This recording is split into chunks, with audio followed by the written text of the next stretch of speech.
yung isa talagang malaking pagkakaibang factor mula nung tayo ay mga bata at ngayong yung mga anak natin at estudyante ay mga bata ay yung tinukoy nyo, Sir Ted, yung internet na sa dami ng impormasyon dyan na hindi lahat ay totoo, may fake news nga sa internet, napasuban pa ang legislation ng fake news, at hindi talaga may gabay lagi. Hindi laging may caring na paggabay sa ating mga anak at estudyante kung ano ba yung totoo, ano ba yung tama, ano ba yung makatao dyan. Kaya't mas maigi na yung tayong mga magulang ay makasama dito sa Comprehensive Sexuality Education programs ng DepEd at lalo naming sinusuportahan dito sa Prevention of Adolescent Pregnancy Bill. Maigi din yung ating mga guro ay patuloy na maturuan paano tama sa bawat level ng kanilang mga estudyante i-handle itong CSE para ang mga anak natin, ang mga estudyante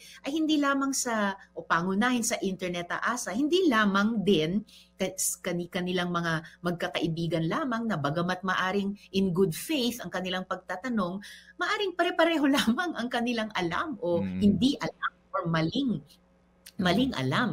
Mabuti natin yung ating mga anak at estudyante ng mga tamang impormasyon, skills at tamang orientasyon na makatao dito sa ilang mga subjects sa DepEd. Sa ngayon, ang 5 ang pinagdadaluyan ng Comprehensive Sexuality Education. Hindi rin nga naman lahat, 5 lamang.